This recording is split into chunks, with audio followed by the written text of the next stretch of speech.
Coming up on Mountain News at 6, one former Eastern Kentucky sheriff accused of shooting and killing a district judge appears in court.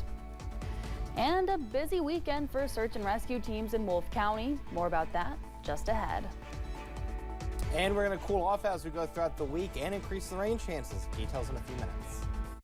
Dedicated to Eastern and Southern Kentucky, this is WYMT Mountain News at 6.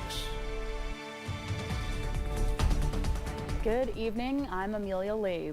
A former Eastern Kentucky sheriff accused of killing a judge was back in the same courthouse the crime occurred. Sean Mickey Steins was sheriff in Letcher County when state police say he shot and killed Judge Kevin Mullins in Mullins' chamber. Steins retired his post after his arrest.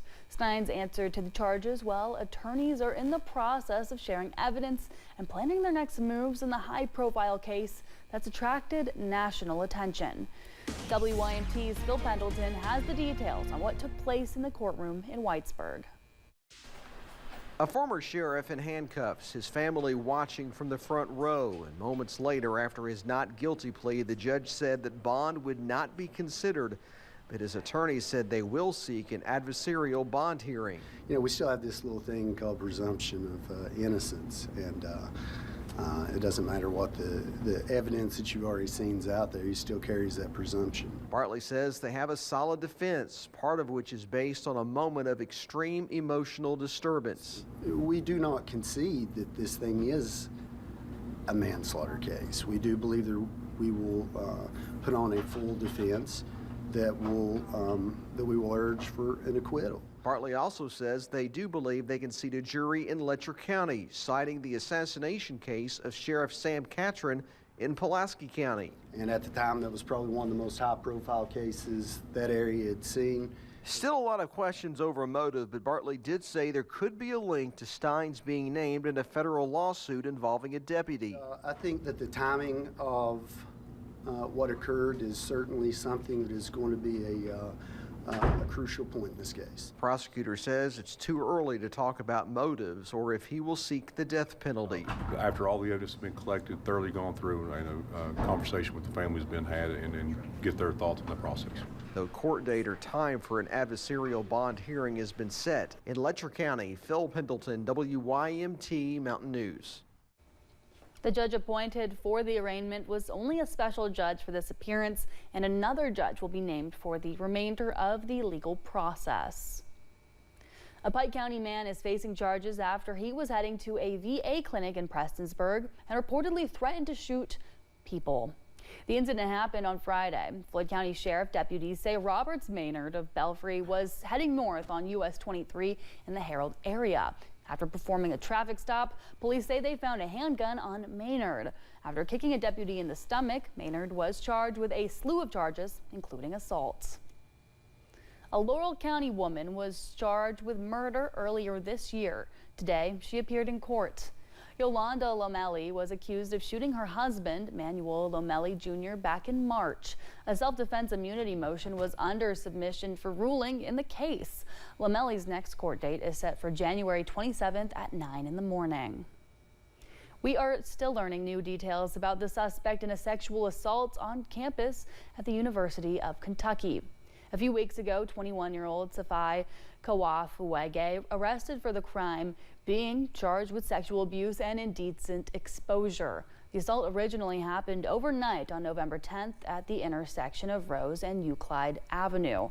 Police say they were able to identify the suspect on security cameras. Somebody else came forward and said, hey, that looks like the individual that may have exposed themselves when I came home from a bar. Incidences with the suspect are believed to expand beyond the University of Kentucky's campus down to Richmond. An EKU police citation shows 10 female students reported him, and they also reported him for stalking claims.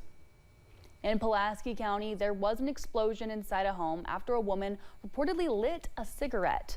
Crews with the Parkers Mill Fire Department were called to a home in the Lake Ridge Road community yesterday after a neighbor heard an explosion and screamed for help. When crews arrived, they found a woman with severe burns. The woman was airlifted to the Louisville Burn Center. Crews later put out a fire they found in the utility closet of the garage of the home. In Laurel County, officials with Sheriff's Office say a phone scam has surfaced where someone is identifying themselves as someone working for an internet provider. Officials say the person is telling the recipient they are offering a promotion to them and need their account information. Police say it's a scam to obtain personal data. They say to not give out personal identifying information.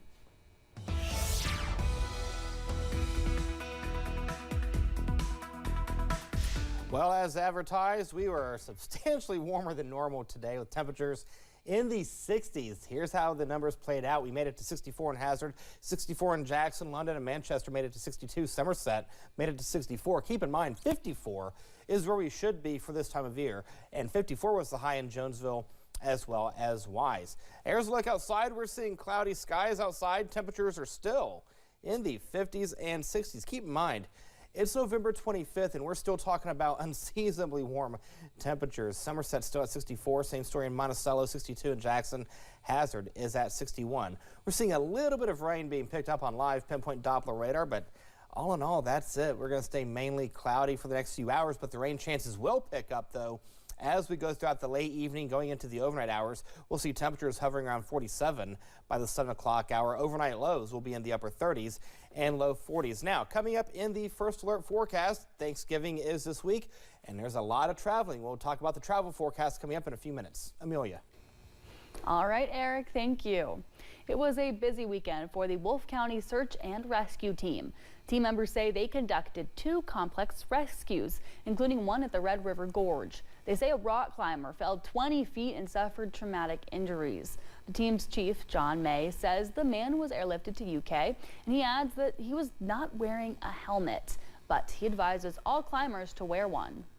A lot of rock climbers don't wear helmets.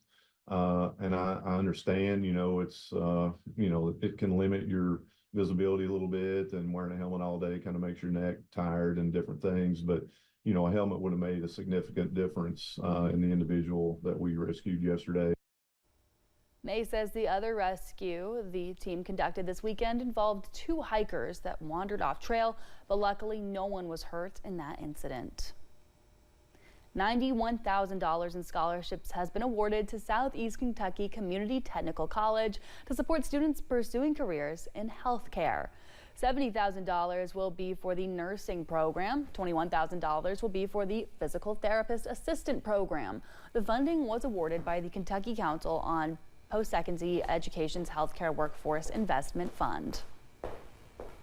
Governor Andy Beshear announced the first selections to receive medical cannabis dispensary licenses today. There were some businesses that were selected from the announcement that are in our area.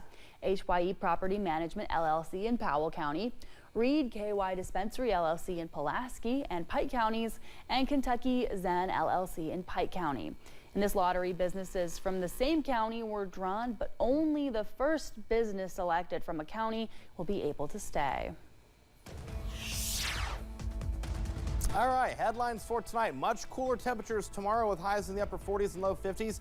We're going to keep the rain chances in play, and we'll have a sneak peek of Thanksgiving coming up in the first alert forecast in a few minutes. And we hear from a health environmentalist about the measures you need to take when preparing that ham or turkey ahead of Thanksgiving.